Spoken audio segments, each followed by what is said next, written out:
미네랄 없는 그런 물을 장기적으로 마시는 것은 건강에 상당히 해롭다라고 하는 이런 경고도 보내고 있는데요. 도대체 어떤 물이 우리 좋을까요?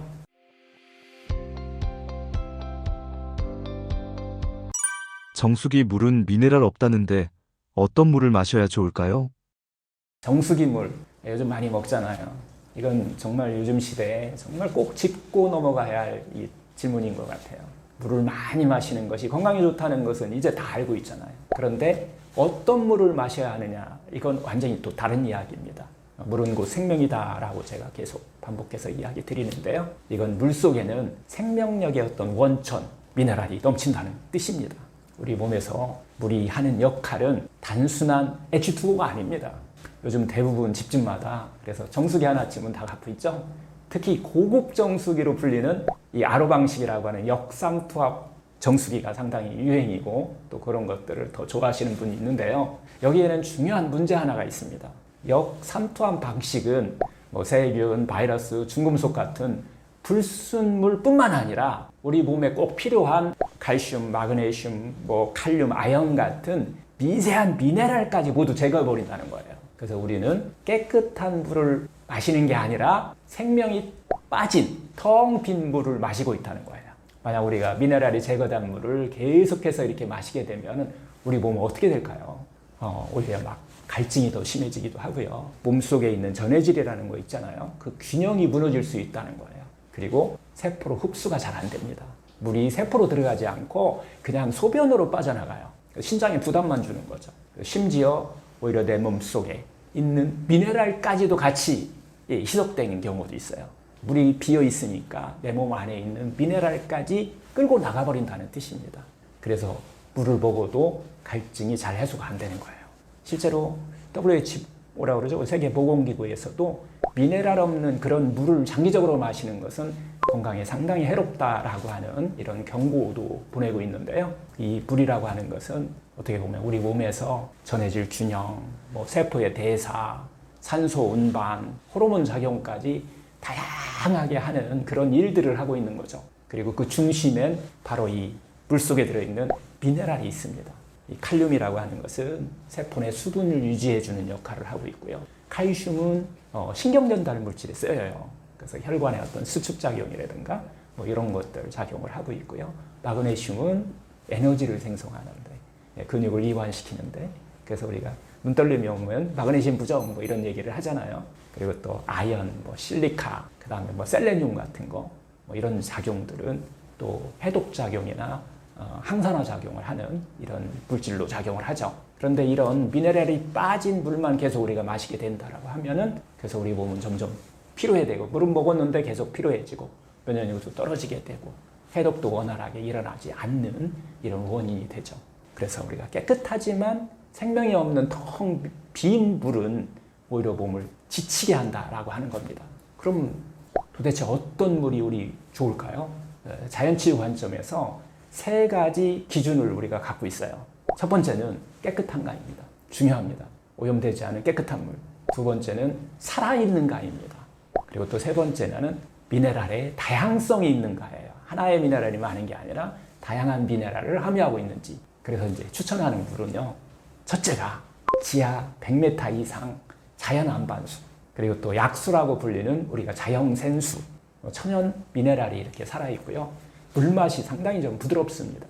그리고 사실 옛 의서에도 좋은 물에 대한 기준이 상당히 정확하게 기록되어 있어요. 동의보 가면은 이렇게 나와요. 청정한 물이 상수다. 맑고 차가운 샘물, 흐르는 물이 최고라는 뜻이고요.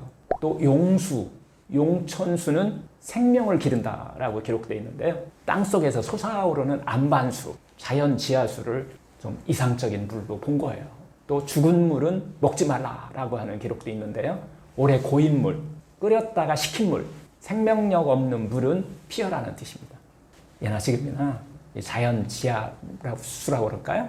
그리고 안반수 이런 물들을 이상적인 물로 여겼다는 건데요. 결국 생명력 있는 물, 미네랄이 자연스럽게 살아있는 물을 최고로 여깁니다. 그럼 이런 자연 생수와 수돗물은 여러분 어떻게 생각하시나요? 뭐가 다를까요? 수돗물은요, 안전하게 만들기가 최우선이에요. 세균, 바이러스, 중금속 같은 유해 물질을 없애는 게 1번 목표예요. 하지만 수돗물에서 나오는 그 특유의 염소 냄새 있잖아요. 오래된 또 수도관에서 나오는 그 녹물 같은 이런 냄새들, 물질들, 또 수돗물 이 저장 탱크가 오염되었을 경우에 나타나는 이런 것들은 건강에 문제가 생길 수 있습니다. 특히 이 염소로 소독하면서 생기는 이걸 우리가 트리할로메탄이라고 하는 이 물질이거든요. 이 물질은 발암 가능성이 있다는 것 때문에 이 수돗물에 대한 항상 우리가 여러 가지 안 좋다는 생각을 하는 물질이 바로 이것 때문에 그런 거예요. 이것은 장기적으로 먹다 보면 건강에 좀 걱정이 될 수가 있어요. 반면에 자연생수는 처음부터 자연에서 온 물이잖아요. 그래서 미네랄이 자연 그대로 살아있고 물의 에너지와 생명력도 보존되어 있는 것이 특징이에요. 한마디로 이렇게 정리를 하면은 수돗물은 깨끗하지만 생명력은 좀 부족할 수 있고, 생수는 자연 미네랄 보존과 물의 생명력을 유지하지만 거기에는 또 여러 가지 오염될 수 있는 이런 것들을 갖고 있다라고 보시면 되죠. 이 두 번째는 이제 정수기물이에요. 정수기에는 종류가 많다는 것은 여러분 다 알고 계시죠? 정수기는 크게 두 가지 타입으로 이렇게 나눌 수 있어요. 첫 번째는 미네랄 보충형 정수기입니다. 요즘 기술이 많이 발전하면서 이 역삼투합 RO 정수기죠? 이런 것들에서 불순물은 거의 완벽하게 걸러내고 그 뒤에 미네랄을 다시 넣어주는 필터가 붙어 있는 제품들이 요즘 많이 나오고 있어요. 깨끗한 물이면서도 우리 몸에 필요한 미네랄은 다시 넣어주는 구조죠. 그래서 이것을 우리가 알카리 환원수다, 미네랄 정수기다 이런 이름으로 불리기도 하는데요. 그런데 여기에는 몇 가지 숨어있는 단점이 있어요. 첫째, 일단 가격이 좀 비쌉니다. 둘째, 필터 종류가 너무 다양하다 보니까 관리가 상당히 힘들다는 거예요. 셋째, 가장 중요합니다. 아무리 우리가 미네랄을 새로 넣어준다고 해도 자연 속의 미네랄보다는 다양성이 부족하다는 거예요. 이건 결국 자연이 만든 물이 아니라 하나의 기계가 만든 물일 뿐이라는 거죠. 즉 인공적으로 균형을 맞춘 물이기 때문에 자연 그대로의 생명력은 다소 부족할 수 있다는 거예요. 또 하나의 다른 정수기는 우리가 지금 가정에서 많이 정말 쓰는 일반 정수기라고 불리는데요. 이걸 우리가 중공사막 정수기, 세라믹 정수기, 활성탄 정수기 이렇게 이제 불리우죠. 이 방식의 가장 큰 장점은 바로 미네랄은 그대로 살리고 불순물, 염소 이런 냄새만 제거한다라고 하는 장점이 있어요. 고급형 역삼투압 정수기보다 정말 가격이 저렴하게 쉽게 우리가 쓸 수 있다는 거죠. 이것은 수돗물의 어떤 수질이 많이 나쁘지 않다면 일반 정수기로는 제가 추천드리고 괜찮다고 생각이 돼요. 그래서 자연의 미네랄을 살리는 쪽에서 훨씬 좋은 선택이 될 수 있습니다. 특히 우리가 자연치유 관점에서는 한 가지의 좋은 미네랄이 많은 것보다 양의 문제보다는 미네랄의 다양성과 조화를 훨씬 더 중요시 여기기 때문에 이 정수기 어느 정도 추천드리고 있습니다. 세 번째는 이제 우리가 가장 흔하게 먹는 시중에서 판매하는 생수, 페트병 생수라고 우리가 얘기를 하는데요. 이건 이제 편리는 하지만은 여기에는 주의할 점이 정말 몇 개가 있는데요. 첫째, 이 생명력이 잃은 죽은 물이 될 수 있어요. 멸균이나 장기 보관을 해야만 이게 우리 소비자까지 들어오기 때문에 물의 생명력과 에너지의 소실이 될 수 있는 그런 물을 잘못하면 먹을 수 있다는 거죠. 동의보감에서는 죽은 물은 먹지 말라라고 이렇게 얘기했는데요. 끓였다 식히거나 오래 보관된 물은 에너지를 잃은 정제된 물로 이렇게 취급하고 있기 때문이에요.